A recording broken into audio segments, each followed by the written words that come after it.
สวัสดีจ้าพ่อแม่พี่น้องพ่อกันอีกคือเก่าเนาะกับหนังสือฉันคือใครหรือว่าคอยเป็นไผนันละตัณหาความอยากสามนะพี่น้องหนึ่งการตัณหาคือความอยากใดในกามคุณก็คือรูปเสียงกลิ่นรสสัมผัสอันน่าพอใจน่าชอบใจนั่นละคือสิ่งสนองความต้องการทางประสาททั้งหาของเฮาสองภาวะตัณหา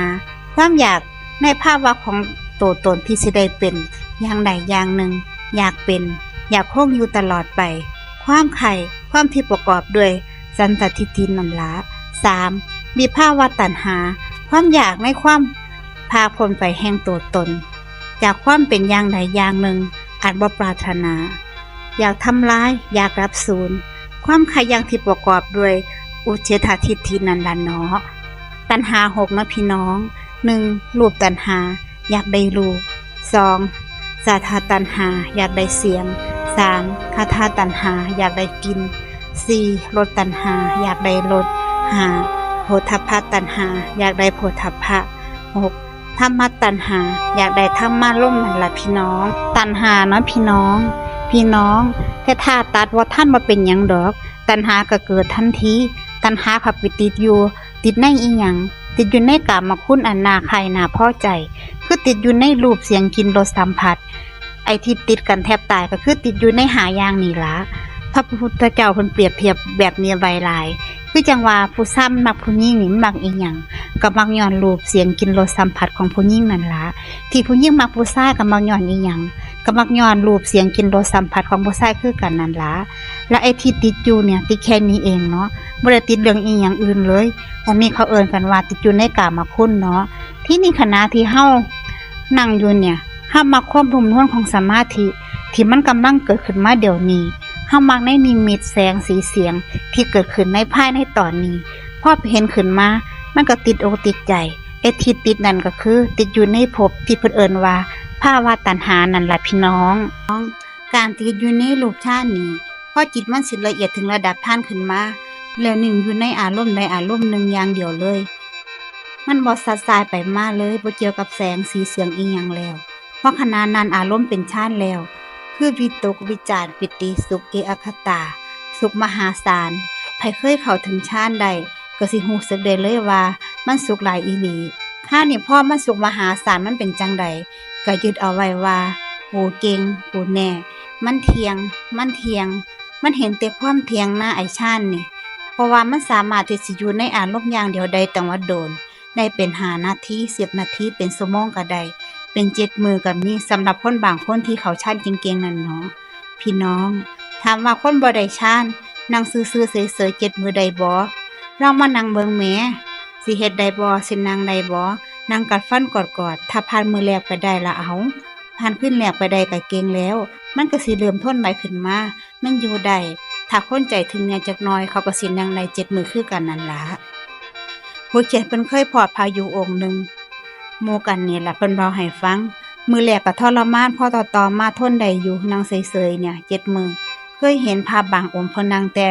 เช้าฮอดเย็นถามว่าเป็นจังใดมันเข้านิโรธหรือว่าไปเข้าฌานอีหยังได้แน่บ่ดอกก็นั่งทนไปซื่อๆนั่นล่ะพอตั้งใจไว้ว่าสินั่งจัก7 ชั่วโมงสิกูก็เลยอยู่ให้มันถึง7 ชั่วโมงทนเอาซื่อๆนี่ล่ะบ่ได้สงบอีหยังดอกบางครั้งก็สงบบางเทื่อก็บ่สงบตลอดเวลานั่นล่ะมันเป็นของมันแบบนั้นมันก็อยู่ได้คือกันนั่นล่ะ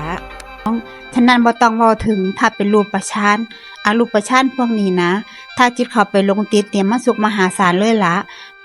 มันถึงได้ติดกันง่ายหลายบ่แม่นเรื่องธรรมดาดอกแล้วพวกนี้มักสิมีเรื่องอภิญญาจิตตามมาสิเห็นนั่นเห็นนี่แปลกๆเข้าไปหัวหน้ากฎของคนอื่นเขาเดี๋ยวสิมีอุบัติเหตุแบบนั้นแบบนี้เกิดขึ้นหลายองค์ที่เพิ่นหูเรื่องแบบนี้เป็นเรื่องธรรมดานี่เป็นเรื่องของพระที่เพิ่นฝึกกรรมฐานมาเนาะผู้เขียนมองว่ามันบ่แม่นเรื่องประหลาดอีหยังเลยที่นี่คนบ่เคยฝึกก็สิหาว่ามันงมงายที่จริงแล้วบ่ได้งมงายดอกมันมีได้อีหลีบ่เป็นเรื่องประหลาดอีหยังเลยเฮาก็มีได้อย่าว่าแต่พาเลยถ้าเฮามีฌานเป็นฐานของจิตอยู่แล้วนี่เนาะและอีกตัวหนึ่งก็คือวิภาวะตัณหาที่จริงแล้ววิภาวะตัณหาก็คืออรูปภพติดอยู่ในอรูปภพวิภพน่ะปราศจากภพมันดับรูปมันบ่มีเหลือรูปให้เห็นน้ำก็เหลืออยู่น้อยหลายนี่อาการของอรูปภพนี่เขาเอิ้นว่า วิภาวะตัณหาเด้อหรือว่าอรูปฌานถ้าเว้าอีกมุมหนึงก็คือ ติดอยู่ในความบ่มีอีหยังว่างไปหมดเลยบ่มีสารพลังงานอีหยังเลย แล้วก็มักอาการแบบนี้หลายเขาเอิ้นว่าวิภาวะตัณหาเนาะพี่น้องภาวะตัณหาเอิ้นอีกอย่างหนึงว่าสันสาทิฏฐิพวกนี้มักสิมีความรู้สึกว่ามันเที่ยงมันยิ่งใหญ่อีหลีมันมหาศาลอีหลีเขาเอิ้นว่ามหคจิตเนาะจิตมันใหญ่ขับโลกเลยแหละพวกเนี่ยพี่น้องส่วนวิภาวะตัณหานี่เพิ่นเอิ้นอีกอย่างหนึงว่าอุทธัจเจทิฏฐิก็คือความเห็นว่ามันขาดศูนย์อีหยังเกิดขึ้นแล้วดับหายหมดเลยมันมีจักอย่างเดียวมันขาดศูนย์เมื่อตายแล้วก็ขาดศูนย์ไปหมดอันนี้เป็นมิจฉาทิฏฐิเนาะ2อย่างนี่นะสันตทิฏฐิกับอุเฉททิฏฐิและมิจฉาทิฏฐิทั้ง2ชนิดนี้คนเดียวนี้ก็ยังเชื่อกันอยู่มันเป็นมิจฉาทิฏฐิกันหลายอีหลีคือจังว่าเชื่อว่ามนุษย์ในศาสตร์นี้ตายแล้วชาติหน้าก็เกิดเป็นมนุษย์อีกคือเก่านั่นละพวกสัตว์เดรัจฉานตายแล้วชาติหน้าก็เกิดเป็นสัตว์เดรัจฉานอีกคือเก่านั่นละนี่ความเห็นว่ามันเที่ยงหรือว่าสันตทิฏฐินั่นละพี่น้องส่วนพวกความเห็นว่าขาดศูนย์ก็คือตายแล้วก็จบแล้วเกิดมาฟุกๆเกิดมาแบบลอยๆเกิดมาเอาดื้อๆบ่สิตายก็ดับหายไปดื้อๆบ่มีศาสตร์นี้บ่มีศาสตร์หน้านี่เพิ่นเอิ้นว่าพวกอุทธัจเจทิฏฐิเป็นมิจฉาทิฏฐิทั้งคู่เด้อซึ่งพระพุทธเจ้าเพิ่นทรงเอิ้นว่าพวกตอนในวัฏฏะนั่นละไปใดมาใดวนเวียนซ้ำซากตายเกิดอยู่จังซั่นคือเก่าฟังเป็นต่ออยู่ในวัฏฏะแน่นบ่โยกบ่โคนมิจฉาทิฏฐิพวกนี้มีหลายอีหลีบ่แม่นเฉพาะคนในศาสนาอื่นนะคนที่นับถือศาสนาพุทธก็หลายอีหลีคือกันนั่นล่ะนี่คือตัณหาเนาะพี่น้องเพราะฉะนั้นแล้วถ้าเฮาบ่ทันเวทนาน่ะไอ้โตสุขทุกข์แล้วก็เฉยๆนั่นล่ะมันสิส่งต่อไปที่โตตัณหาพวกนี้ทันทีคือจังว่าพ่อสุขเกิดก็เกิดกามตัณหาและภาวะตัณหาขึ้นมาพอทุกข์ขึ้นมาก็เกิดวิภาวะตัณหาก็คืออยากที่สิบ่มีอยากที่สิบ่เป็นจังซั่นอยากสิให้ความปวดมันหายไปแบบนี้เป็นต้นเนาะเกิดเป็นวิภาวะตัณหาขึ้นมาทันทีมันดึงต่อไปถึงตัณหาเลยเด้น่ะเห็นบ่แล้วตัณหาเองก็เป็นตัวกิเลสคือกันเด้อที่นี่เป็นตัวกิเลสที่สิส่งผลให้เกิดการกระทำกรรมส่งผลให้เกิดผลแห่งกรรมตามมาอีกนั่นล่ะเป็นขบวนยาวเลยที่เนี่ยยืดเลยนี่คือตัวปฏิจจสมุปบาทมาถึงตัวตัณหาแล้วสิเห็นว่า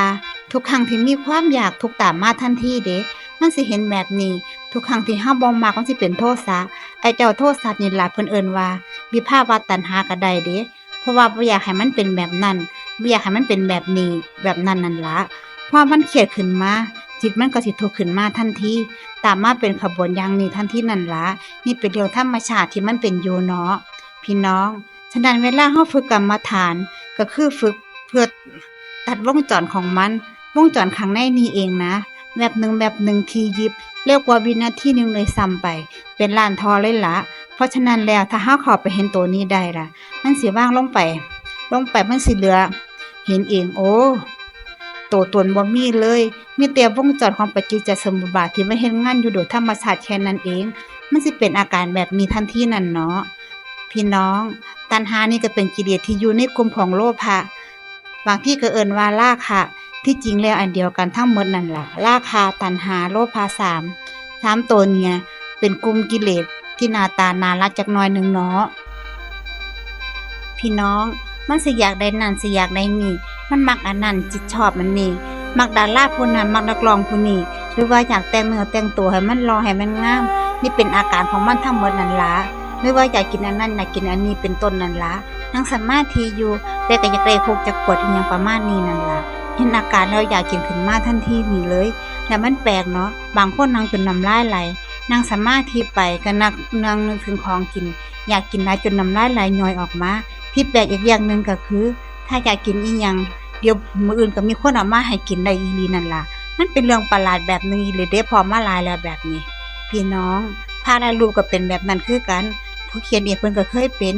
บิณฑบาตไปเห็นต้นมะขามเทศโอ้ยมันสุกเห็นผักสีแดงอยากกินนั่งสมาธิย่ำใดก็เห็นแต่พวกมะขามเทศอยู่แบบนั้นล่ะพอตื่นเช้าขึ้นมาอีกมื้อนึงโยมก็มะขามเทศมาถวายแล้วนี่เป็นเรื่องของโลภะที่มันเฮ็ดงานของมันโดยอัตโนมัตินั่นเนาะหรือว่าถ้าหยาบๆจักหน่อยนึงก็สิแม่นเรื่องของเซ็กที่นี่